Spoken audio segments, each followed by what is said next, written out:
ആരോഗ്യത്തിനൊപ്പം സൗന്ദര്യവും. സമഗ്രമായ ആരോഗ്യത്തിന്റെയും സൗന്ദര്യത്തിന്റെയും പുതിയ തുടക്കത്തിനായി മട്ടാഞ്ചേരിയിൽ സ്ഥിതി ചെയ്യുന്ന ആയുർസ്പർശ് ആയുർവേദ ഹോസ്പിറ്റൽ നിങ്ങളേവരെയും സ്വാഗതം ചെയ്യുന്നു. നന്ദിലത്ത് ജിമാർട്ട് എറണാകുളം ഇടപ്പള്ളി ഷോറൂമിൽ ചില്ലാക്സ് ഓഫറിന്റെ നറുക്കെടുപ്പ് ഹൈബ്രിഡ് എംപി നിർവഹിച്ചു. 10 മാരുതി എക്സ്പ്രസോ കാറുകളാണ് സമ്മാനമായി നൽകിയത്.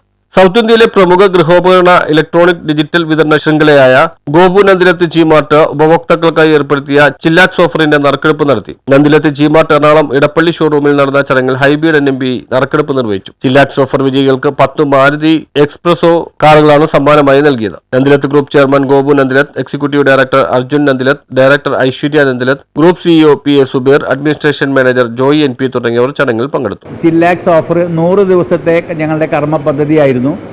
ഇതൊരു വൻ വിജയമായിരുന്നു. ഈ സമ്മർ സീസൺ കോർത്തിണക്കിക്കൊണ്ട് ഗോപുനന്ദ ജിമാർട്ട് എ സികൾക്ക് വേണ്ടി ഒരു ഓഫർ കൊടുത്താണ് ചില്ലാക്സ് ഓഫർ. ചില്ലാക്സ് ഓഫർ സീസൺ 2ൻ്റെ വിജയികളെയാണ് നമ്മളിന്നിവിടെ പ്രഖ്യാപിച്ചത്. ഗോപുനന്ദ ജിമാർട്ട് ഇന്ന് വിൽപ്പനയിലും വിൽപ്പനാന്തര സേവനത്തിലും മികച്ചു നിൽക്കുന്ന ഗോപുനന്ദ ജിമാർട്ട് ഇന്നൊരു സൗത്ത് ഇന്ത്യയിലെ ഒരു വലിയൊരു സ്ഥാപനമായി കഴിഞ്ഞു. അത് ഞങ്ങളുടെ മാന്യ ഉപഭോക്താക്കളുടെ സഹകരണവും പ്രോത്സാഹനവും കൊണ്ട് മാത്രമാണ് ഗോപുനന്ദ ജിമാർട്ടിന് ഈ വിജയത്തിൽ എത്താൻ സാധിച്ചത്. 365 ദിവസവും ഓഫറുകളും അതിനുപരി ഗിഫ്റ്റുകളും സമ്മാനങ്ങളും ഒത്തിരിയായി കസ്റ്റമേഴ്സിനെ വരവേൽക്കുന്നതാണ് ഗോപുനന്ദിലെ ജിമാർട്ട്. എല്ലാവരും ഇനി അടുത്തൊരു സീസണിന് വേണ്ടി വെയിറ്റ് ചെയ്യുന്നുണ്ട്. ഓണം സീസണാണ്, അതിനുടൻ തന്നെ പറഞ്ഞ പോലെ നമ്മൾ ലോഞ്ച് ചെയ്യുന്നുണ്ട്. ഇപ്പോൾ റണ്ണിംഗ് ആയി നടക്കുന്ന ഓഫർ മഴയാണ്. ഗോപുനന്ദ ജിമാർട്ടിനെ സംബന്ധിച്ചോളം 43 വർഷത്തെ പാരമ്പര്യമുള്ള സ്ഥാപനമാണ്.